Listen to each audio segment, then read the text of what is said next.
हाँ जी, नमस्कार सभी को। तो कल क्या कर रहे थे? कौन सा टॉपिक किया था संविधान में? अपने संविधान सभा कंप्लीट कर ली। राम राम राम राम। नमस्कार नमस्कार। चाय चुई पी ली होगी।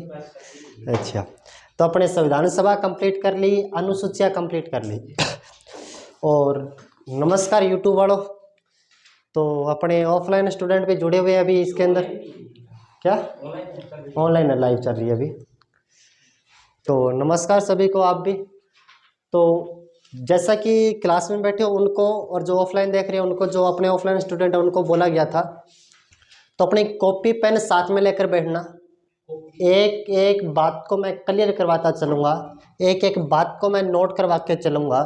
ऐसा नहीं बिल्कुल जैसे मैं ऑफलाइन में पढ़ाऊँगा वैसे ही आपको सेम बताऊँगा। एक एक बात को आपको क्लियर करवा के। क्या चीज़? फ़ोन चला रहा है यार? मत चलाओ फ़ोन। अच्छा, बात कर रहा है ये यार? बाहर जाके कर ले। अच्छा, तेरी गर्लफ्रेंड का फ़ोन है? अच्छा, तो अच्छा घर से फ़ोन आया था?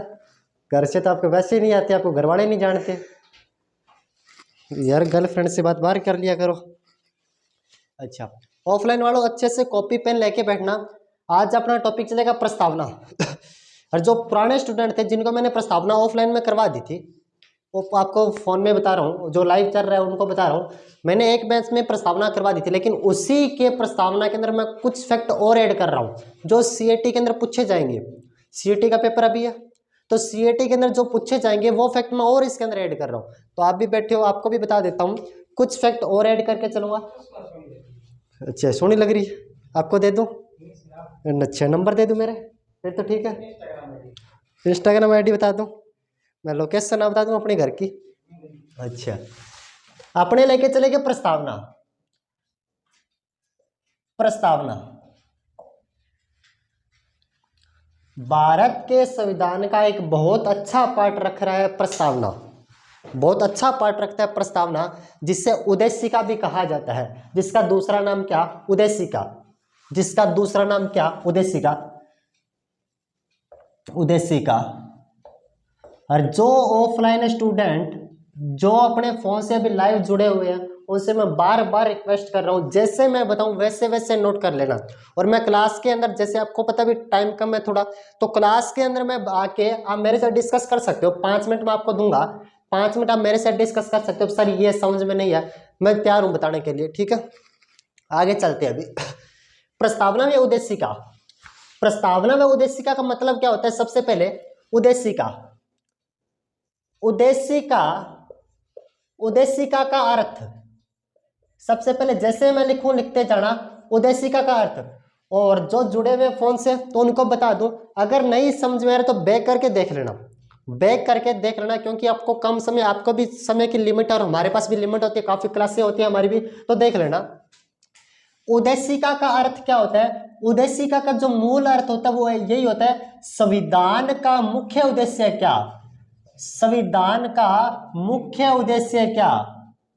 मुख्य उद्देश्य, संविधान का मुख्य उद्देश्य है। कहने का मतलब पूरे संविधान को समझने की बजाय, पूरे संविधान को समझने की बजाय अगर अपने उद्देशिका को, अगर अपने प्रस्तावना को अच्छे से पढ़ लेंगे तो अपने को पता चल जाएगा भी संविधान क्या है क्या नहीं है। तो कह सकते हैं उद्देशिका का मतलब, या जिसे प्रस्तावना बोलते हैं, उसका मतलब ही संविधान का मुख्य उद्देश्य होता है। कहने का मतलब संविधान को समझने से पहले अगर प्रस्तावना को समझ ले तो अपने को बड़ा बड़ा आइडिया लग जाएगा संविधान के अंदर क्या लिखा हुआ। क्लियर? अच्छा, आगे चले। दूसरी बात, अब आप मेरे से बोलोगे सर प्रस्तावना कहाँ से निकल कर आई, सबसे पहले कहाँ पे इसको अपनाया गया था, वो थोड़ा सा मैं बता देता हूँ। विश्व में सबसे पहले, विश्व के अंदर सबसे पहले प्रस्तावना को यूएसए ने अपनाया था। विश्व में सबसे पहले प्रस्तावना को किसने अपनाया था? थोड़े से फैक्ट लिख रहा हूं। विश्व में, विश्व में सबसे पहले, विश्व में सबसे पहले, विश्व में सबसे पहले, और टेक्निकल टीम देखना अपने कितने के लाइव आगे। अच्छा, देखना कितने के लाइव है अपने। अच्छा, जो भी पूछे मेरे को बताते जाना, मैं उनका जवाब दे दूंगा। विश्व में सबसे पहले प्रस्तावना को, विश्व में सबसे पहले प्रस्तावना को यूएसए देश के द्वारा अपनाया गया। यूएसए देश के द्वारा अपनाया गया कौन से सन में? 1789 के अंदर। विश्व में सबसे पहले प्रस्तावना को यूएसए देश में अपनाया गया। अच्छा ठीक आ रही है, अभी देख लेते हैं। अरे आ जाओ जुड़ो जुड़ो जल्दी जुड़ो। अच्छा ग्रुपों में शेयर करो साथ में। अच्छा आगे टेक्निकल टीम संभालते जाना, ग्रुपों में शेयर करो साथ में। अच्छा लो पकड़ो फिर। विश्व में सबसे पहले प्रस्तावना यूएसए देश ने अपनाया था। सबसे पहले कौन से देश ने अपनाया था? यूएसए देश ने अपनाया था। कौन से सन में? 1789 के अंदर। कौन से देश ने अपनाया? यूएसए देश ने अपनाया। कौन से सन में? 1789 के अंदर सबसे पहले यूएसए। 1789। मेरे को बोलना नहीं आता। 89 क्यों मजे लेती हो? बोलना नहीं आता मेरे को 2-3 नहीं आती है बोलने। विश्व में सबसे पहले इसने अपनाया। उद्देशिका का अर्थ यही था। उसके बाद भारत ने प्रस्तावना का विचार, भारत ने संविधान प्रस्तावना का विचार और प्रस्तावना शब्द, भारत ने प्रस्तावना का विचार और प्रस्तावना शब्द कौन से देश से ग्रहण किया था? ये भारत ने किया था यूएसए देश से ग्रहण। क्योंकि सबसे पहले किस देश ने अपनाया था? सबसे पहले यूएसए देश ने अपनाया था। तो सबसे पहले किस देश ने ग्रहण किया था? यूएसए देश से अपने ग्रहण करके आए थे। तो शब्द और विचार कौन से देश से ग्रहण किए गए? यूएसए देश से ग्रहण किए गए। अब मैं जैसे जब भी विदेशी स्रोत करवाता हूँ, क्लास के अंदर करवाता रहता हूँ मैं, हर संविधान का टॉपिक चलता है विदेशी स्रोत। विदेशों से संविधान में क्या कुछ लिया गया? विदेशी स्रोत में मैंने बताया होगा आपको, जो प्रस्तावना की मूल भाषा है, जो प्रस्तावना की मूल भाषा वो कहाँ से ली गई? प्रस्तावना की जो मूल भाषा थी, प्रस्तावना की मूल भाषा, प्रस्तावना की मूल भाषा, प्रस्तावना की मूल भाषा, मूल भाषा को प्रस्तावना की कहां से? ऑस्ट्रेलिया से लिया गया। ये वेरी वेरी इंपॉर्टेंट प्रश्न है, ऑस्ट्रेलिया से लिया गया। पता नहीं कितनी बार एग्जाम में पूछा गया प्रश्न। एक बार मैं 4 फैक्ट वापस से रिवाइज करवाता हूं। उद्देशिका का अर्थ ही क्या होता है? संविधान का मुख्य उद्देश्य। संविधान को समझना ही क्या होता है? मुख्य उद्देश्य उद्देशिका कहा जाता है। सबसे पहले अपनाने वाला विश्व में यूएसए देश था, 1789 में अपनाया था। उसके बाद दूसरा इसका फैक्ट क्या पड़ता है? भारत ने प्रस्तावना का विचार और शब्द कहां से लेगा? जो यूएसए देश ने ग्रहण किया सबसे पहले। तो भारत भी सोचेगा इसको ज्यादा एक्सपीरियंस होगा, क्यों ना इससे ग्रहण कर ले। उसके बाद प्रस्तावना की मूल भाषा कहां से ली गई थी? ऑस्ट्रेलिया देश से ली गई थी। अच्छा कुछ पूछना है आपको? अरे फोन बंद कर दो यार, क्यों मजे लेते हो आप? बाद में बात कर लेना अपनी गर्लफ्रेंड से। अभी कौन सा टाइम हो रहा है? अच्छा बाद में बात कर लेना। वो एक तो पीछे वीडियो कॉल पे लगा बैठा है। अच्छा सर देखना कितने के लाइव आ रहे हैं? बहुत है क्या? अच्छा उनको बोलो, टेक्निकल टीम को बोलो ग्रुपों में शेयर करें। और आप भी यूट्यूब वालों ग्रुपों में शेयर कर दो जल्दी से। वीडियो को लाइक कर दो, चैनल को सब्सक्राइब कर दो और घंटा बजा दो। क्या घंटी बजा दो? घंटा तो बजाते ही होंगे सारे। अच्छा नहीं बजाते, आप घंटी बजाते हो। आगे चलते। अब प्रश्न यह बनता है भी भारत के संविधान में प्रस्तावना निकलकर कहां से आई थी? विश्व में बात कर ली, इसका मतलब देख लिया, भारत ने भाषा ग्रहण कर ली, शब्द ग्रहण कर लिया, भारत में ये निकलकर कहां से आई थी? तो जब मैं संविधान सभा करवाई थी, मैंने संविधान सभा का निर्माण किस प्रकार हुआ, जब मैंने वो करवाया था तब मैंने बहुत अच्छे से कहा था। पहला जो अधिवेशन चलता है 9 दिसंबर से 13 दिसंबर के 23 दिसंबर के मध्य, उसी समय 13 दिसंबर को एक बैठक होती है। 13 दिसंबर 1946 को एक बैठक हुई थी।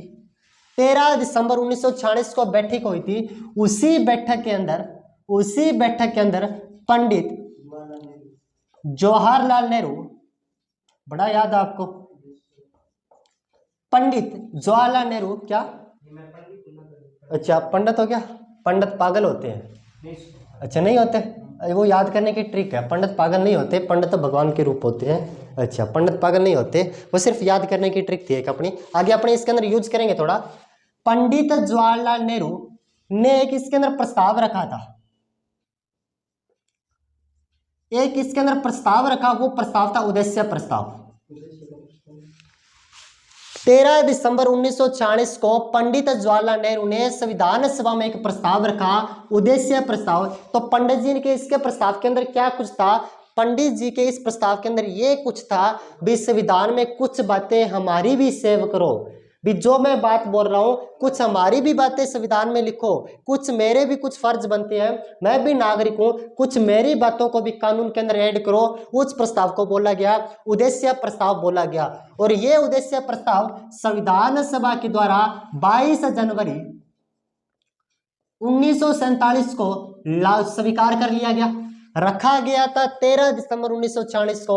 उद्देश्य प्रस्ताव स्वीकार कब कर लिया गया संविधान सभा के द्वारा? 22 जनवरी 1947 को। और उसी उद्देश्य प्रस्ताव को वर्तमान में क्या बोलते हैं? इसी उद्देश्य प्रस्ताव को वर्तमान में प्रस्तावना कहा जाता है। इसी उद्देश्य प्रस्ताव को वर्तमान में क्या कहा जाता है? प्रस्तावना कहा जाता है। दोबारा देखना, उद्देश्य प्रस्ताव 13 दिसंबर 1946 को रखा गया, पंडित जी के द्वारा रखा गया था।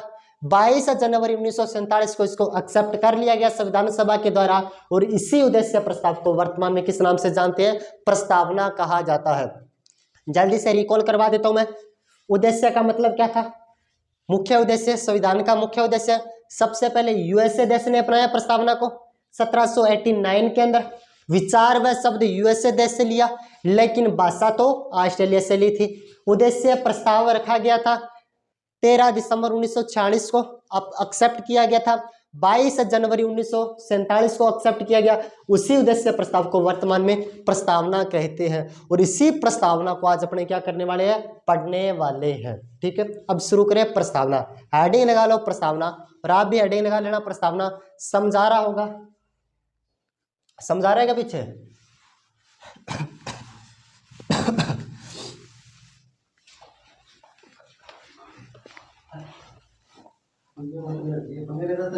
अच्छा, पंगे ले रहा है, उतारने नहीं दे रहा यार। क्यों पंगे लेते हो आप? थप्पड़ मार रहा है आपके? अच्छा, पेन चला रहा है पेंट के ऊपर। उसको बोल दो पेंट पे मत चलाए, गाल पे चला ले। अब तो ठीक है यार, मत किया करो लड़ाई। आपको पंगे लेने के लिए कोई और नहीं है आपके पास? अच्छा, प्रस्तावना उद्देश्य का शुरू करते हैं। प्रस्तावना सबसे पहले प्रस्तावना शुरू होती है, जैसे जैसे मैं लिखते चलूं वैसे वैसे इसको नोट करते चलना। जैसे जैसे मैं लिखते चलूं वैसे वैसे नोट करते चलना। एक एक शब्द को मैं क्लियर करके चलूंगा, और क्लास में 99% कहता हूं क्लास में ही याद करवा दूंगा। ठीक है, सबसे पहले प्रस्तावना। प्रस्तावना शुरू होती है हम भारत के लोग, हम भारत के लोग, हम भारत के लोग। प्रस्तावना शुरू होती है हम भारत के लोग। सबसे पहला प्रश्न, प्रस्तावना शुरू कहां से होती है? प्रस्तावना शुरू होती है हम भारत के लोग। उसके बाद भारत को एक संपूर्ण प्रभुत्व संपन्न, हम भारत के लोग, हम भारत के लोग भारत को एक संपूर्ण प्रभुत्व संपन्न। यहां पे रोक दो एक बार दोबारा मेरे साथ बोल के चलना। हम भारत के लोग भारत को एक संपूर्ण प्रभुत्व संपन्न समाजवादी, समाजवादी पंथ निरपेक्ष, हम भारत के लोग भारत को एक संपूर्ण प्रभुत्व संपन्न समाजवादी पंथ निरपेक्ष लोकतंत्रात्मक, लोकतंत्रात्मक गणराज्य बनाने के लिए, हम भारत, एक बार साथ साथ बोल के चलना, हम भारत के लोग भारत को, और जो भी आप जो ऑफलाइन बच्चे जुड़े हुए हैं जिनको बोला गया था वो भी एक बार मेरे साथ साथ बोल के चलना, जैसे अपने क्लास में बोलते वैसे वैसे वैसे साथ साथ बोल के चलना। हम भारत के लोग भारत को क्या, हम भी बोलो, क्यों कमाल हो गया आपको, ये यहाँ पे मेरे शादी में थोड़ी ना आए हो। अच्छा अच्छा, शादी में नहीं बोलेंगे, शादी कराएंगे नहीं अपने। अच्छा, हम भारत के लोग भारत को एक संपूर्ण प्रभुत्व संपन्न समाजवादी पंथ निरपेक्ष लोकतंत्रात्मक गणराज्य बनाने के लिए तथा उसके समस्त नागरिकों को बात को एंड करो, तथा बनाने के लिए तथा उसके समस्त नागरिकों को बात को एंड करो। प्रस्तावना का सबसे पहला पैरा, जैसे जैसे करेंगे वैसे वैसे याद करेंगे और वैसे वैसे शब्द का मतलब देखता जाएंगे। ठीक है, एक बार दोबारा यूट्यूब वालों देखना। हम भारत के लोग भारत को एक संपूर्ण प्रभुत्व संपन्न समाजवादी पंथ निरपेक्ष लोकतंत्रात्मक गणराज्य बनाने के लिए तथा उसके समस्त नागरिकों को सुनना। सबसे पहला प्रश्न पूछा जाएगा, प्रस्तावना शुरू कहां से होती है। सबसे पहला प्रश्न बनेगा, प्रस्तावना शुरू कहां से होती है। जैसे मैं अंडरलाइन करके चलूं वैसे वैसे आप भी नोट कर लेना। सबसे पहला प्रश्न चलेगा, प्रस्तावना शुरू कहां से होती है, हम भारत के लोग। ठीक है, उसके बाद दूसरा, इसके अंदर जो पहले पैरे के अंदर जो 5 शब्द दे रखे अपने को उनका क्रम पता होना चाहिए। प्रभुत्व संपन्न समाजवादी पंथ निरपेक्ष लोकतंत्रात्मक गणराज्य। अपने को जो पहले पैरे के अंदर 5 शब्द दे रखे हैं, इन 5 शब्दों का मतलब पता होना चाहिए और 5 शब्दों का क्रम एक बार अपने को पता होना चाहिए। क्या चीज, हम भारत के नहीं, सॉरी, प्रभुत्व संपन्न से लगना सर। प्रभुत्व संपन्न से लेकर अपने को समाजवादी पंथ निरपेक्ष लोकतंत्रात्मक और गणराज्य, इन 5 शब्दों का अपने को क्रम संपूर्ण प्रभुत्व संपन्न समाजवादी पंथ निरपेक्ष लोकतंत्रात्मक गणराज्य। और आपको बोलो साथ साथ बोलना, 99% मैं वादा करता हूं आपको याद हो जाएगा। अब इनका मतलब क्या होता है, ये कहा गया भी हम भारत के लोग भारत को एक संपूर्ण प्रभुत्व संपन्न बनाएंगे, खुद का प्रभु बनाएंगे। हम भारत के लोग ये काम करेंगे, भारत को खुद का प्रभु बनाएंगे। प्रभुत्व संपन्न शब्द का मतलब होता है भारत खुद का प्रभु होगा, किसी का गुलाम नहीं होगा। भारत जो भी विदेश नीति के निर्णय होंगे, जो भी विदेशों के ऊपर निर्णय लिए जाएंगे, जो भी विदेशों के साथ समझौते किए जाएंगे, भारत खुद का प्रभु होगा, किसी का गुलाम हो, किसी की हानि भरेगा, भारत खुद की मर्जी से उसके अंदर हाँ करेगा। उसका मतलब होता है भारत खुद का प्रभु होगा और हम भारत को खुद का प्रभु बना के छोड़ेंगे। इसी का मतलब है प्रभुत्व संपन्न। समाजवादी शब्द का मतलब होता है जो भी सारे सरकारी संसाधन होते हैं, जो भी भारत के अंदर जितने भी संसाधन हैं, सभी संसाधनों के ऊपर सरकार का नियंत्रण होगा। सभी संसाधनों के ऊपर सरकार का नियंत्रण होगा, उसे बोला गया समाजवादी। किसी भी व्यक्ति का नियंत्रण नहीं होगा, पूरे सरकार का नियंत्रण होगा, इसे बोला गया समाजवादी। हम भारत को एक प्रभु बनाएंगे, प्रभुत्व संपन्न बनाएंगे, समाजवादी बनाएंगे, सभी संसाधनों पर सरकार का नियंत्रण बना के रखेंगे, उसे बोला गया समाजवादी। पंथ निरपेक्ष को ही दूसरा नाम धर्मनिरपेक्ष होता है। पंथ निरपेक्ष का ही दूसरा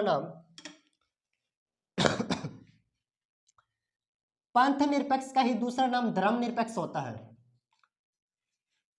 पंथ निरपेक्ष या फिर धर्मनिरपेक्ष, इसका मतलब होता है भारत का खुद का कोई भी धर्म नहीं है। भारत का खुद का कोई भी धर्म नहीं है। भारत सरकार किसी भी धर्म के मध्य हस्तक्षेप नहीं करेगी। खुद का कोई भी धर्म नहीं है, किसी भी धर्म के मध्य हस्तक्षेप नहीं करेगी और न किसी धर्म को बढ़ावा देगी। कहने का मतलब जिसका जो मन करे वो धर्म को अपना सकता है, उसे बोला गया पंथ निरपेक्ष राज्य। हम भारत को एक पंथ निरपेक्ष राज्य बनाएंगे और पॉलिटी में राज्य को देश कहा जाता है। पंथ निरपेक्ष का मतलब बताया, प्रभुत्व संपन्न का मतलब बताया और समाजवादी का मतलब बताया। आगे चले, क्लियर उतार लिया होगा। अच्छा लोकतंत्रात्मक, अच्छा सागे सागे उतार लेते, बड़े शाणे हो रहे आप तो। ये एडवाइस कौन देता है आपको? खुशी ने दी थी। खुशी कौन है? अच्छा किसी ने दी, मेरे को सुना खुशी ने दी थी। अच्छा अच्छा, खुशी गर्लफ्रेंड आपकी फिर? अच्छा तो अच्छा आपका रिश्ता हुआ क्या खुशी के साथ?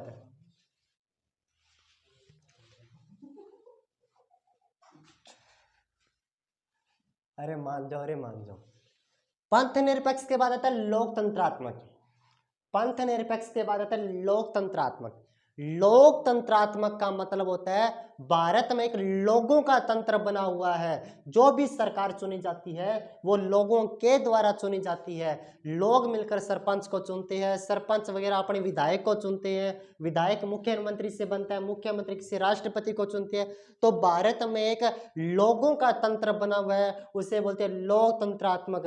भारत एक लोकतंत्रात्मक देश है, भारत एक लोकतंत्रात्मक देश है। इस बात की भी जानकारी अपने को कहां पे मिलती है? प्रस्तावना में मिलती है। तीसरा पांचवा शब्द है गणराज्य। गणराज्य शब्द का मतलब होता है भारत का जो सबसे बड़ा नागरिक होगा, भारत का जो सबसे बड़ा नागरिक होगा, कहने का मतलब कौन? राष्ट्रपति। भारत का जो सबसे बड़ा नागरिक होगा, कहने का कौन? राष्ट्रपति। भारत का सबसे बड़ा नागरिक कौन? राष्ट्रपति भी चुना जाएगा, न कि वो राष्ट्रपति भी चुना जाएगा, न कि वो जैसे ब्रिटेन के अंदर होता है, जैसे कोई अब उसका जिसका पिताजी था वो चला गया तो उसका उत्तराधिकारी बन जाएगा, फिर उसका उत्तराधिकारी बन जाएगा, फिर उसका उत्तराधिकारी बन जाएगा, फिर उसका उत्तराधिकारी बन जाएगा। लेकिन भारत में सब बिल्कुल भी नहीं होता। भारत में अगर राष्ट्रपति हट जाता है तो नए राष्ट्रपति के लिए चुनाव करवाया जाता है। तो भारत का जो सबसे बड़ा पद होता है वो व्यक्तियों के द्वारा चुना जाता है, उसे बोलते हैं गणराज्य देश। भारत का सबसे बड़ा अधिकारी व्यक्तियों के द्वारा चुना जाता है, उसे बोलते हैं गणराज्य देश। अच्छा अच्छा, ऑनलाइन लाइव बढ़िया देख रही हो आप तो। अरे बढ़िया बढ़िया, ऑनलाइन काफ़ी देख रही हो आप, बहुत बढ़िया बहुत बढ़िया। साथ में अच्छा आपके कुछ पर्सन भी है।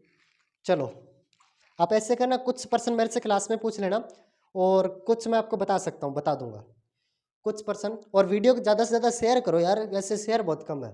वीडियो को शेयर करो, थोड़ा सा लाइक करो और सब्सक्राइब भी करो वीडियो को, थोड़ा ज़्यादा से ज़्यादा फैला दो।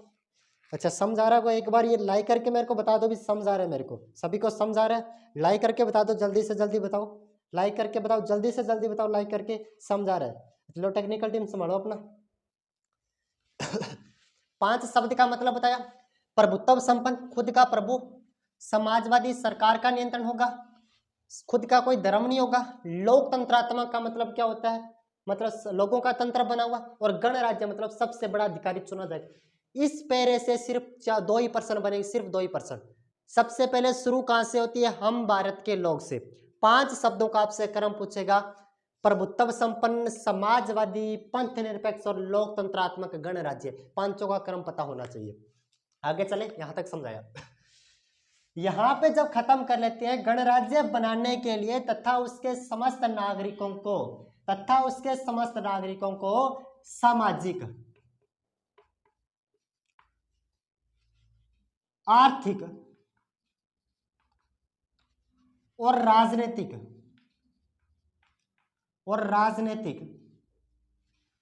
न्याय, उसके नीचे लिखा गया गणराज्य बनाने के लिए तथा उसके समस्त नागरिकों को सामाजिक, आर्थिक और राजनीतिक न्याय कहने का मतलब ये पूछ रहा है प्रस्तावना में कितने प्रकार की न्याय की बात की गई है। प्रस्तावना में 3 प्रकार के न्याय की बात की गई है। सबसे पहला न्याय कौन सा? सामाजिक। सभी के समाज के अंदर सभी के साथ समान भाव रखा जाएगा, सभी को समान रूप से न्याय प्रदान किया जाएगा, उसे बोलते हैं सामाजिक न्याय। आर्थिक न्याय, सभी को सरकार के द्वारा आर्थिक न्याय प्रदान किया जाएगा। पैसों से संबंधित जो भी न्याय होगा, मतलब सभी को समान मात्रा में पैसे दिए जाएंगे, पैसों के जो भी न्याय दिया जाएगा। पैसों, अगर किसी के भामाशाह में 200 रुपये भेज रहे तो सरकार इसके भी भामाशाह में 200 भेजेगा, न कि 210 भेजेगा गोलगप्पे के लिए। बिल्कुल उसी के खाते में कितने भेजेगा? 200 भेजेगा, और न कि इसके खाते में कम थोड़ी ना भेजेगा। उससे बोलते हैं आर्थिक न्याय के नाम से। लास्ट ने राजनीतिक न्याय, जर्दे वाली पुड़ी के लिए। अच्छा मेरे से ले लो वो तो। सिगरेट क्या अब कभी कभार लगा लेते हैं, जर्दा जुर्दा लगा लेते हैं। लगाना चाहिए, सेहत के लिए क्या होता है? लाभदायक होता है। हानिकारक होता है फिर तो नहीं लगाना चाहिए, गंदी चीज होती है। अच्छा आप जो फोन पे बातें करते हैं वो तो ठीक है ना? अच्छा सोने नहीं देती? नहीं वो तो ठीक लगती है आपको। अच्छा दिल की धड़कनें सुननी होती है आपको? अरे पढ़ लो, फालतू बकवास कितनी करवा लो आपसे।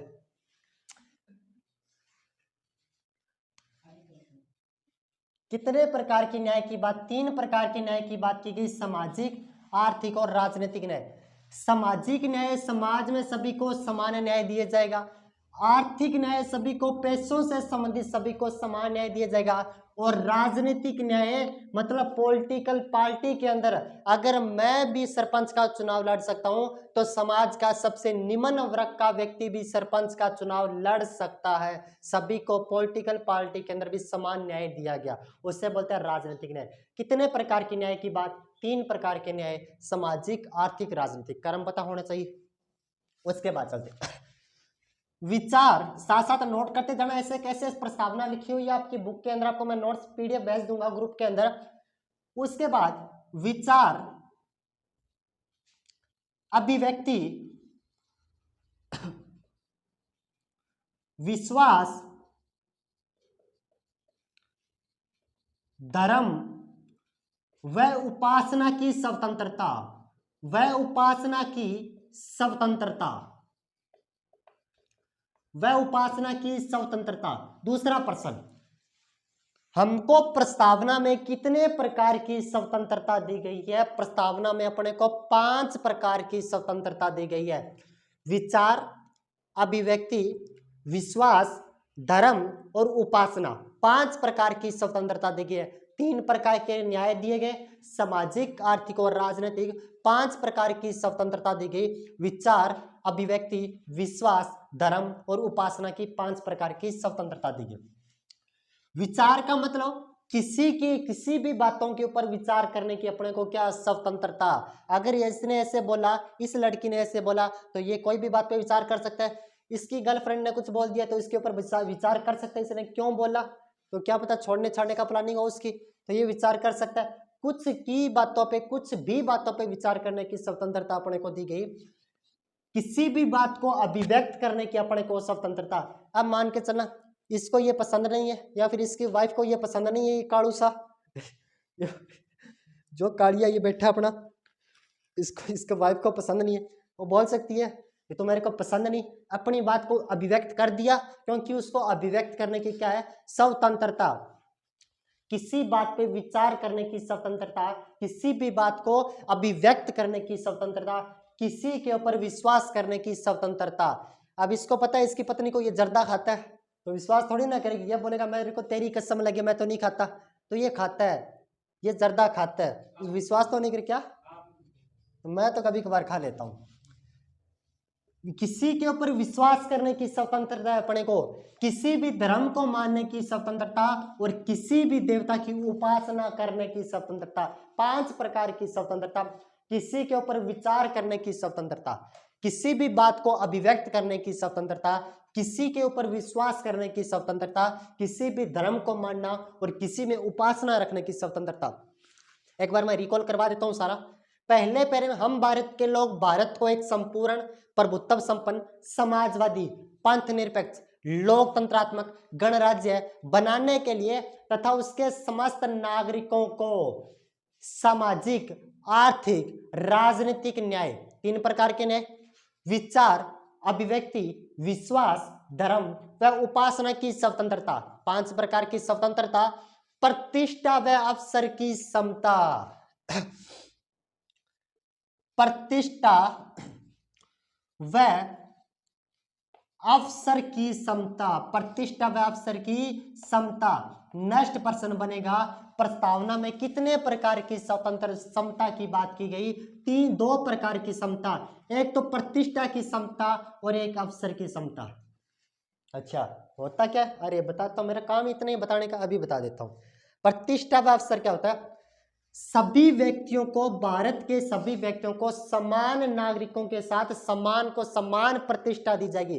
अगर ये उस पद के ऊपर है तो उस व्यक्ति को भी पहुंचाया जा सकता है। समान रूप से प्रतिष्ठा रखा जाएगा, सभी को समान रूप से अवसर दिए जाएंगे। अगर सरकारी नौकरी में लगने का इसका हक है तो इसकी गर्लफ्रेंड का भी इतना ही हक है जितना ये लग सकता है। नहीं लगाओगे आप? अच्छा, आप नहीं लगाओगे उसको? मार्कर कहाँ पे दूसरा? अच्छा, डाल दो इसको तो। अच्छा, 2 प्रकार की समता इसके अंदर दी गई, प्रतिष्ठा व अवसर की समता। सबको समान प्रतिष्ठा, सबको समान अवसर दिए गए, और 2 प्रकार की स्वतंत्रता। यहां से मैं देखना, पहले पैरे में 5 शब्द याद रखना, फिर 3 न्याय याद करना, फिर 5 स्वतंत्रता याद करना, और फिर 2 समता याद करना। अरे इसके अंदर इंक भी नहीं है यार, टेक्निकल टीम आप मान जाओ यार, ऐसे क्यों करते बातें? आपको पूरे दिन आपको फोन पे छिपाए रखो। अच्छा, चैट से आपको फुर्सत नहीं मिलती, कभी कभार ढंग का काम कर लिया करो। प्रतिष्ठा व अवसर की समता, उसके पश्चात प्रतिष्ठा व अवसर की समता प्राप्त कराने के लिए तथा उन सब में, प्रतिष्ठा व अवसर की समता प्राप्त कराने के लिए तथा उन सब में, प्राप्त कराने के लिए प्रतिष्ठा व अवसर की समता प्राप्त कराने के लिए, प्राप्त कराने के लिए तथा उन सब में, तथा उन सब में प्रतिष्ठा व अवसर की समता प्राप्त कराने के लिए तथा उन सब में व्यक्ति की गरिमा, व्यक्ति की गरिमा और राष्ट्र की एकता व अखंडता को बढ़ाने वाले, अखंडता को सुनिश्चित करने वाली बंधुता प्राप्त कराने के लिए तथा उन सब में व्यक्ति की गरिमा, उन सब में व्यक्ति की गरिमा, तथा उन सब में व्यक्ति की गरिमा, व्यक्ति की गरिमा और व्यक्ति की गरिमा और एकता व अखंडता, और एकता व अखंडता, अखंडता को सुनिश्चित करने वाली बंधुता, बंधुता को सुनिश्चित, को सुनिश्चित करने वाली बंधुता, को सुनिश्चित करने वाली बंधुता। यहां से कोई भी प्रश्न नहीं बनेगा, यहां से जो प्रश्न बनेगा मैं बता देता हूं। हम भारत के लोग याद रखना, 5 शब्द याद रखना, प्रभुत्व संपन्न, समाजवादी, पंथ निरपेक्ष, लोकतंत्रात्मक गणराज्य बनाने के लिए तथा उन सब में, तथा उन उसके समस्त नागरिकों को सामाजिक, आर्थिक, राजनीतिक न्याय, 3 प्रकार के न्याय की बात, विचार, अभिव्यक्ति, विश्वास, धर्म व उपासना, 5 प्रकार की स्वतंत्रता। और आप भी साथ साथ उतार लो। अच्छा, जो अब नए जुड़े हैं ना, वो यूट्यूब वालों आपको बता रहा हूं, जो भी अभी आप नए जुड़े, वीडियो को थोड़ा लाइक कर दो ना, वो साथ में घंटा वाला बटन है, दबाओ जल्दी से। अरे दबाओ, अपनी लगातार क्लास से आती रहेगी, अभी सीएटी एग्जाम तक लगातार क्लास से आती रहेगी, जल्दी दबाओ बटन, वो लाइक वाला बटन है, सब्सक्राइब करो जल्दी से, और जल्दी आप भी साथ साथ उतार लो। बड़ा दे आई आपको तो। अच्छा, पी ले पानी, पी ले, आप भी पीना है?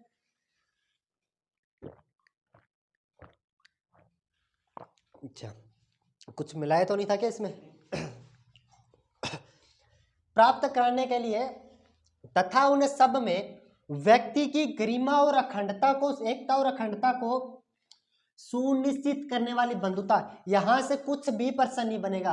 अपने को 3 न्याय याद करने, 5 स्वतंत्रता याद करनी और 2 समता याद करनी। 3 न्याय याद करने, 5 स्वतंत्रता याद करनी और 2 समता याद करनी। आगे चले, ये उतार लिया होगा, सेम मैं ऐसे कैसे ग्रुप के अंदर भेज दूंगा। आगे चलते हैं। लास्ट में एक बार मैं रिकॉल करवा दूंगा सारा, और कुछ फैक्ट भी लिखाऊंगा लास्ट में।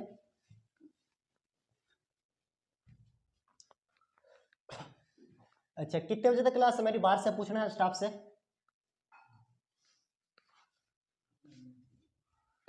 क्या?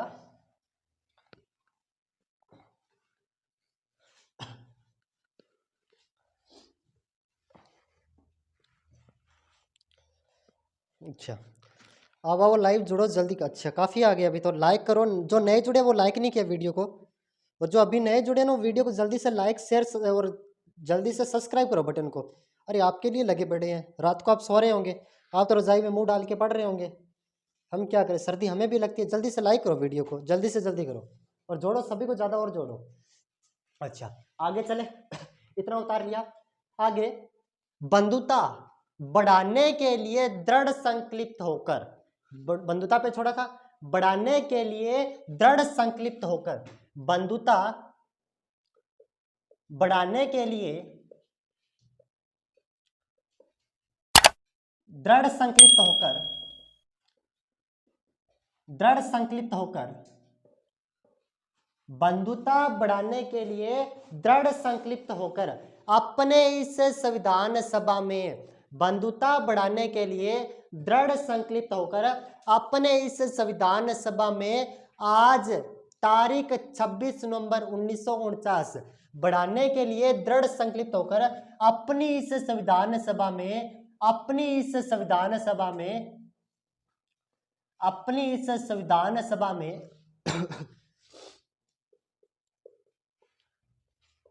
तारीख 26 नवंबर 1949, तारीख 26 नवंबर 1949 हिंदू कैलेंडर के अनुसार बात करूं तो मार्गशीर्ष शुक्ल सप्तमी विक्रम संवत 2006, मार्गशीर्ष शुक्ल सप्तमी, साथ साथ नोट कर लेना, मार्गशीर्ष, मार्गशीर्ष शुक्ल सप्तमी, मार्गशीर्ष शुक्ल सप्तमी विक्रम संवत, विक्रम संवत 2006। बंधुता बढ़ाने के लिए दृढ़ संकल्पित होकर अपनी इस संविधान सभा तारीख 26 नवंबर 1949 मार्गशीर्ष शुक्ल सप्तमी विक्रम संवत 2006 को एतत् द्वारा संविधान को एतत् द्वारा संविधान को एतत् द्वारा संविधान को अंगीकृत अधिनियमित और आत्मार्पित करते हैं, आत्मार्पित करते हैं, आत्मार्पित, आत्मार्पित करते हैं। ये अपनी संविधान पूरी प्रस्तावना कंप्लीट होती है। यहां से इस लास्ट पैरे से कौन सा प्रश्न बनेगा? लास्ट पैरे से प्रश्न बनेगा, प्रस्तावना में जो तारीख लिखी गई है वो कौन सी तारीख है? 26 नवंबर 1949 मार्गशीर्ष शुक्ल सप्तमी विक्रम संवत 2006, मार्गशीर्ष शुक्ल सप्तमी विक्रम संवत 2006। मेरे साथ साथ बोलोगे, आप भी मेरे साथ साथ बोलोगे तो 99% याद हो जाएगा। मार्गशीर्ष शुक्ल सप्तमी विक्रम संवत 2006, 26 नवंबर 1949। इस दिन ये कौन सी तारीख थी? ये वो तारीख है, मार्गशीर्ष वाली ये वो तारीख है जिस दिन संविधान को आंशिक रूप से लागू किया गया था। मैंने संविधान सभा में बहुत अच्छे से करवाया था। इस दिन संविधान को आंशिक रूप से लागू किया गया था। कहने का मतलब थोड़ा सा बेसिक सा बता देता हूं, यहाँ पे कोई यहाँ पे लिखेंगे नहीं। जब संविधान सभा का निर्माण करवाया था उसके अंदर 3 वाचन हुए थे। संविधान सभा में 3 वाचन हुए थे, तीनों वाचन मैंने करवाए थे। 3 वाचन जब कंप्लीट होते तो लास्ट वाचन की तारीख थी 26 नवंबर 1949। जैसे ही वो वाचन कंप्लीट हुआ, जैसे ही वाचन कंप्लीट हुआ था तो उसी दिन आंशिक रूप से 16 अनुच्छेदों को लागू कर दिया गया। तो अपने कह सकते हैं आंशिक रूप से संविधान को कब अंगीकृत कर लिया गया, कब आत्मार्पित कर लिया गया, कब अधिनियमित किया गया था? 26 नवंबर 1949 को संविधान को अंगीकृत कर लिया गया था और आंशिक रूप से लागू कर दिया गया था। संविधान पूर्ण रूप से कब लागू हुआ था? 26 जनवरी 1950 को। संविधान पूर्ण रूप से लागू हुआ था 26 जनवरी 1950 को, लेकिन आंशिक रूप से लागू जो प्रस्तावना में तारीख है 26 नवंबर 1949, इस दिन प्रस्तावना में संविधान में 16 अनुच्छेदों को लागू कर दिए थे। आपसे प्रश्न पूछेगा प्रस्तावना में कौन सी तारीख है 26 नवंबर 1949? मार्ग शीर्ष शुक्ल सप्तमी विक्रम संवत 2006। और लास्ट के जो 3 शब्द है, 3 शब्दों का क्रम पूछेगा। सबसे पहले अंगीकृत किया गया, अधिनियमित किया गया और आत्मार्पित किया गया। जैसे ही जब भी हमारा कोई पेन नीचे पड़ जाता है, जब पेन ने अपने सबसे पहले नीचे पड़ गया, तीनों शब्दों को याद करने का तरीका बताता हूं। जब भी हमारा कोई पेन नीचे पड़ जाता है तो सबसे पहले उस पेन को उठाने के लिए अपने उसके साथ अंग को टच करते हैं। उठाने के लिए सबसे पहले अंग को टच किया तो उसे अंगीकृत बोला गया। उठाने के लिए जो पेन को हाथ को टच किया उसे अंग से लगाया, अंगीकृत किया गया, उसे अधिनियमित किया गया। जैसे ही पेन को उठाएंगे उसे अधिनियमित कर लेंगे, उसे अधिनियमित किया गया। पेन को उठाया, अधिनियमित किया और उसे आत्मार्पित कर लेंगे, आत्मा से लगा लेंगे। तो इन तीनों शब्दों का क्रम पूछा गया प्रश्न में। अंगीकृत किया गया, अधिनियमित किया गया और आत्मार्पित कर लिया गया। कहने का मतलब 26 नवंबर 1949 को संविधान को एक्सेप्ट कर लिया गया, अपना लिया गया, उसे लागू कर दिया गया और जनता को सौंप दिया गया। यही तीनों शब्दों का क्या मतलब पड़ता है। पूरी संविधान आपको प्रस्तावना करवा दी मैंने। अब इसके जो भी प्रश्न बनते हैं एक बार मैं 2 मिनट में बता सकता हूं। सबसे पहले अपने को याद रखना प्रस्तावना शुरू कहां से होती है? हम भारत के लोग। भारत शब्द कितनी बार? 2 बार। भारत शब्द कितनी बार है इसके अंदर? 2 बार। भारत शब्द कितनी बार? 2 बार। और इसके अंदर आपको फिर बता दूं, जनता, नागरिक, व्यक्ति और लोग, इन सब का उल्लेख है, लेकिन जनता शब्द का उल्लेख भारत की प्रस्तावना में नहीं है। पूछा गया प्रश्न है कौन से शब्द का उल्लेख भारत की संविधान प्रस्तावना में नहीं है? जनता शब्द का उल्लेख भारत की प्रस्तावना में नहीं है। हम भारत के लोग के नाम से शुरू होती है। भारत शब्द 2 बार है। 5 शब्दों का क्रम प्रभुत्व संपन्न, समाजवादी, पंथ निरपेक्ष, लोकतंत्रात्मक, गणराज्य। 3 प्रकार के न्याय, सामाजिक, आर्थिक और राजनीतिक। 5 प्रकार की स्वतंत्रता, विचार, अभिव्यक्ति, विश्वास, धर्म व उपासना। 2 प्रकार की समता याद करनी है, प्रतिष्ठा व अवसर की समता। बीच का उसका बीच का आपको कुछ भी नहीं याद करना, 1% भी नहीं याद करना बीच का।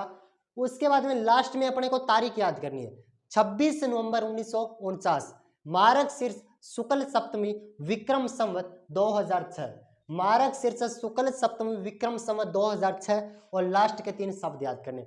अब वो बात करते हैं जो कि आपके कुछ फैक्ट बनते हैं, कौन से कथन इसके बारे में कहे गए थे और कौन से इसके अंदर विवाद हुआ था, वो अपने बात करते हैं। उतार लिया होगा सभी ने? अच्छा आगे चले। अच्छा उतार ले। संविधान के आगे कहाँ पे? संविधान सभा, अंगीकृत, अधिनियमित और आत्मार्पित। उतार लिया? नहीं, जब मैं पढ़ाता हूँ फिर तो आप बातें करते हो वहां पे पीछे बैठे। अच्छा भीड़ बहुत है, आगे वाले बैठते नहीं है। आप कल से आगे आके बैठ जाया करो। लड़कियां बैठ रही थी, लड़कों खड़े, लड़कियों को खड़ा कर दो आप। अच्छा चेयर रूद के जाती है अपनी, नाम लिख के जाती है ये? अच्छा रूद लेती है। अच्छा चेयर रूदती है और तो कुछ नहीं रूदती है? अच्छा क्या? अच्छा, चेर चेर होती है। आगे चलते हैं। जो उसके बाद में प्रस्तावना तैयार होगी, प्रस्तावना के बाद में कुछ वाद आए थे भी क्या प्रस्तावना को संशोधन करें, क्या नहीं करें, या फिर कैसे करें, कुछ वाद इसके अंदर निकल के आते हैं। हेडिंग लगाना आप भी सभी, प्रस्तावना में वाद, प्रस्तावना में वाद। प्रस्तावना में जो सबसे पहले वाद आया था, प्रस्तावना में जो सबसे पहले वाद आया था, ए.के. गोपालन बनाम मद्रास राज्य, ए.के. गोपालन बनाम मद्रास राज्य।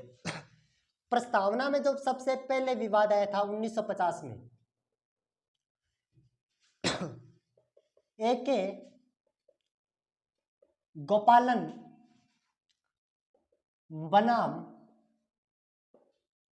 मद्रास राज्य। कहने का मतलब मद्रास राज्य के विरुद्ध में आया था, गोपालन भाई साहब लेके आए थे, और जो 1950 में आता है। इस विवाद में न्यायालय ने यह कहा भी प्रस्तावना को परिवर्तित नहीं कर सकते, प्रस्तावना को परिवर्तित नहीं कर सकते, प्रस्तावना को परिवर्तित नहीं कर सकते, नहीं कर सकते मतलब प्रस्तावना में कोई चेंज नहीं कर सकते, नहीं कर सकते, प्रस्तावना को परिवर्तित नहीं कर सकते। 1950 में आया था, इधर हो जाओ, 1950 में आया था, प्रस्तावना में कोई परिवर्तित नहीं कर सकते। 1950 में विवाद आया, प्रस्तावना को परिवर्तित नहीं कर सकते, ए.के. गोपालन बनाम मद्रास राज्य। दूसरा इसके ऊपर जो विवाद आया था दूसरा विवाद 1960 में बैरुवादी विवाद, बैरुवादी विवाद बनाम भारत सरकार, यह भारत सरकार के विरुद्ध था। बैरुवादी जो केस आया था 1960 में आया, यह भारत सरकार के विरुद्ध था। और जो 1950 में गोपालन बनाम मद्रास राज्य आया, यह मद्रास राज्य के विरुद्ध था। इसने कहा प्रस्तावना को परिवर्तित नहीं कर सकते। बैरुवादी केस में कहा गया प्रस्तावना संविधान का अंग नहीं है, प्रस्तावना संविधान का अंग नहीं है, प्रस्तावना संविधान का अंग नहीं है, प्रस्तावना संविधान का अंग नहीं है। ये बात कौन से केस में कही गई? बैरुवादी केस में कहा गया प्रस्तावना संविधान का अंग नहीं है, बैरुवादी केस में कहा गया। उसके बाद एक विवाद आया था 1967 में, कौन से 67 में? 1967 में 1967 में एक विवाद आया, उससे बोला गया गोपालनाथ बनाम पंजाब राज्य, यह पंजाब राज्य के विरुद्ध आया था। 1967 में एक विवाद आता है गोपालनाथ बनाम पंजाब राज्य, 1967 में आया। इसने कहा प्रस्तावना संविधान निर्माताओं के मन की कुंजी है, जिसने संविधान का निर्माण किया उनके मन की कुंजी है क्या? प्रस्तावना, प्रस्तावना संविधान निर्माताओं के मन की कुंजी है। यह बात किसने कही थी? यह कही थी गोपालनाथ बनाम पंजाब राज्य ने। संविधान निर्माताओं की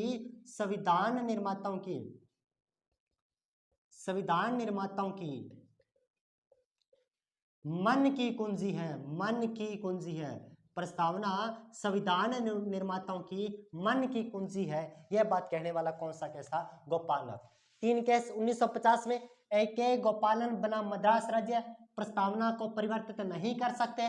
1960 में बैरुवादी विवाद बनाम भारत सरकार के विरुद्ध आया, संविधान का अंग नहीं है। 1960 का केस बोला था प्रस्तावना संविधान का अंग नहीं है। 1967 में गोपालनाथ वाला आया था संविधान निर्माताओं की मन की कुंजी है, जैसे उनको अच्छा लगा निकाल दिया, संविधान निर्माताओं की मन की कुंजी है।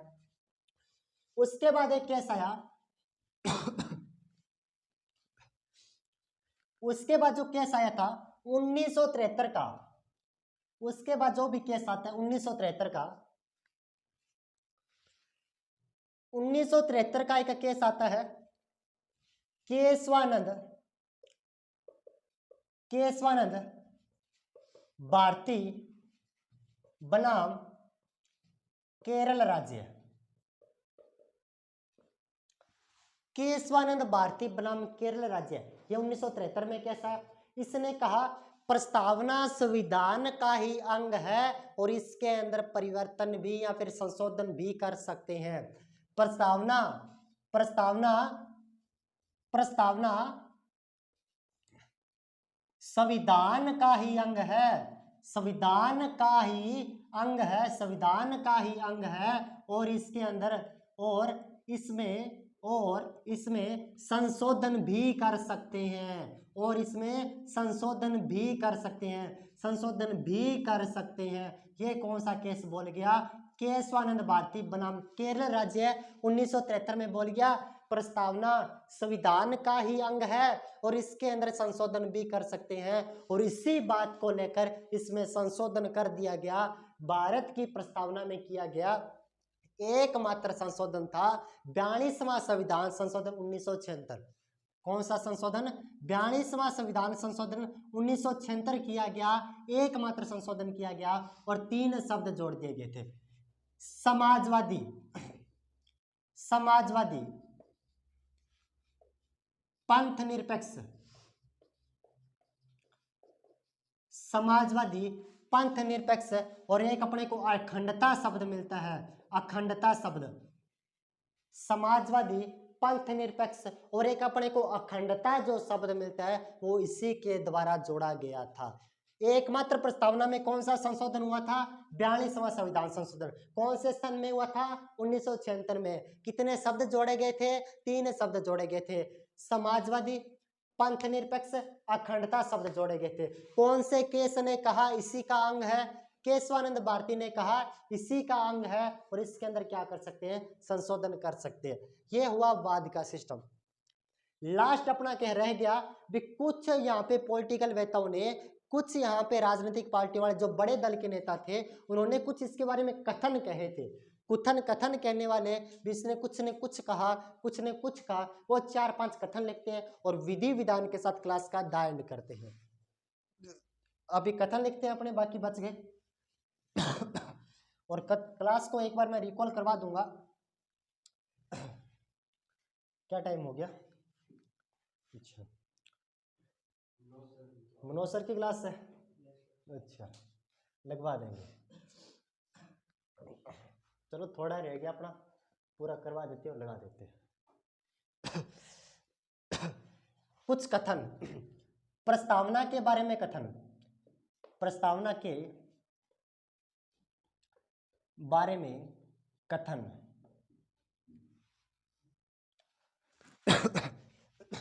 सबसे पहला कथन, एन के पालकीवाला, एन के पालकीवाला, एन के पालकीवाला ने प्रस्तावना को संविधान का परिचय पत्र कहा। और वीडियो से जल्दी जल्दी लाइक और शेयर करो, जल्दी से शेयर। मेरे को जैसे टेक्निकल टीम ने कितने के लाइक चले अभी, कितने के लाइक है, थोड़े ही है, मेरे को दिखाओ। अरे यार आप तो ऐसे किया, अरे लाइक करो जल्दी से जल्दी। आप देख तो ज़्यादा रहे हो, लाइक थोड़े कम आ रही है। अरे वीडियो को लाइक करो जल्दी से जल्दी, वीडियो को शेयर करो, सभी ग्रुपों में सब्सक्राइब कर दो, सभी ग्रुपों में शेयर कर दो। अच्छा चलो, बहुत अच्छा रिस्पॉन्स आ रहा है आपका, धन्यवाद आप सभी का। बस इतना सपोर्ट करे रखो आप, आपके लिए बहुत अच्छा कंटेंट लेके आएंगे अभी। और कुछ विवाद, एन के पालकीवाला ने प्रस्तावना को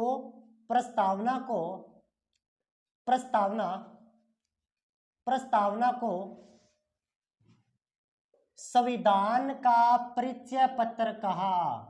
प्रस्तावना को संविधान का परिचय पत्र कहा, परिचय पत्र कहा, परिचय पत्र, पैसे पालकी वाला पैसे परिचय पत्र, पैसे पालकी वाला पैसे परिचय पत्र। अब ऐसे मत बोल देना पैसे पौवा पैसे पैसा, ऐसे नहीं, पैसे पालकी वाला पैसे परिचय पत्र। और पीछे वो बोले पैसे पौवा पैसे पैसा, ऐसे थोड़ी ना होता है। वो पीछे बोला छांटा। अब ये टाइम थोड़ी ना हुआ है, अपने बाद में करेंगे, क्लास पूरी होने दो फिर करते हैं, छांटा छुंटा भी करेंगे। क्या अब खुला लेंगे अपने, अच्छा ठेके की क्या बात है, ठेका खुला लेंगे अपने। पै से पालकी वाला, पै से परिचय पत्र। प्रस्तावना को संविधान का परिचय पत्र कहने वाला, पै से पालकी वाला, पै से परिचय पत्र। अरे बस अभी क्या पौवा पौवा लगा पड़ा पीछे। दूसरी अपनी बात करते हैं पालकी वाला के बाद में, दूसरी बात करते हैं तो दूसरा अर्नेस्ट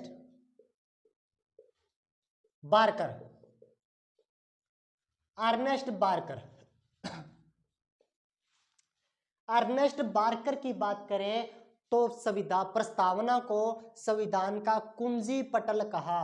प्रस्तावना को संविधान का कुंजी पटल कहा। तो याद रखना संविधान को प्रस्तावना को संविधान का कुंजी पटल कहा। कुंजी पटल कहने वाला कौन था? Ernest Barker. बै से बास्केट, बा से बास्केट, और बास्केट तो कहां से खुलती है? कुंजी से खुलती है। पै से पौवा नहीं, पै से पालकी वाला, और पै से क्या? पै से परिचय पत्र। उसके बाद में अर्नेस्ट बारकर, बै से बाल्टी, बास्केट, और बाल्टी किससे खुलती है? कुंजी से खुलती है। अर्नेस्ट बारकर, कुंजी पटल। और वनपाल का जो अभी पेपर है उसके लिए बहुत इंपॉर्टेंट क्लास है ये, देख लेना, क्या पता एक आधा पर्सन मिल जाए और भला हो जाए आपका। क्या? अच्छा, आज पेपर किस किस का?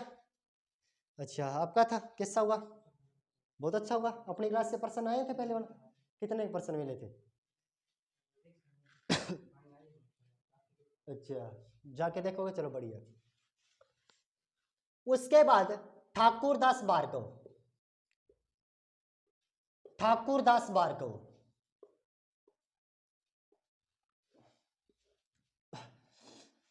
पैसे पालकी वाला, पैसे परिचय पत्र। अर्नेस्ट बारकर, बास्केट तो कुंजी से खुलती है। ठाकुरदास भार्गव, भार्गव मतलब बाजू, भार्गव मतलब बाजू, और बाजू पे तो क्या बांधते हैं? आभूषण बांधे जाते हैं। प्रस्तावना को संविधान का आभूषण कहने वाला कौन था? ठाकुरदास भार्गव। प्रस्तावना को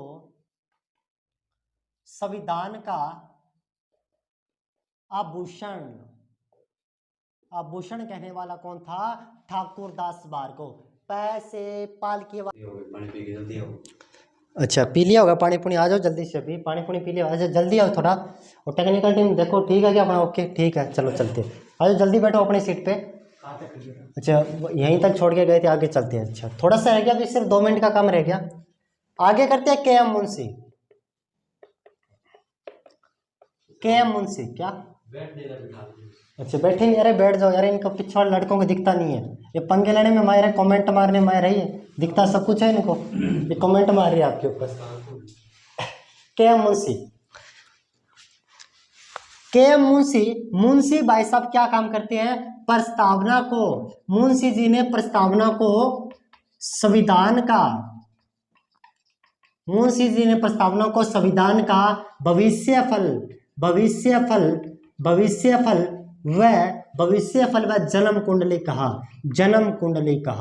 भविष्यफल व जन्म कुंडली कहने वाला के.एम. मुंशी था। मुंशी जी तो भविष्य भी देखते हैं और जन्म भी देखते हैं, इतनी सी बात। दूसरी, सर अलादी कृष्ण स्वामी अय्यर, सर अलादी कृष्ण स्वामी अय्यर, अय्यर से याद रखना आए थे, अय्यर से याद रखना आए थे। प्रस्तावना को दीर्घकालिक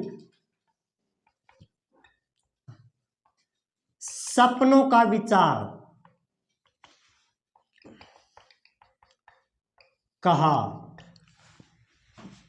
सर अल्लादी कृष्ण स्वामी अय्यर ने प्रस्तावना को दीर्घकालिक सपनों का विचार कहा। याद रखना, अय्यर से आए थे, क्या आए थे? सपने आए थे। अय्यर से क्या आए थे? सपने आए थे। दीर्घकालिक सपनों का अय्यर ने किसने कहा था? दीर्घकालिक सपनों को अय्यर भाई साहब ने। 5 बात एक बार रिवाइज करवा देता हूं। एन के पालकी वाला ने पालके से पालकी वाला पैर से परिचय पत्र, बारकर ने कुंजी पटल कहा, बाजू पे तो आभूषण होते हैं, मुंशी तो जन्म भी देखते और भविष्य भी देखते हैं। और आए थे, क्या आए थे? दीर्घकालिक सपनों का विचार किसने कहा था? कृष्ण स्वामी अय्यर ने। तो यहाँ पे अपना विधि विधान के साथ क्या कंप्लीट होता है? यहाँ पे अपनी प्रस्तावना कंप्लीट होती है।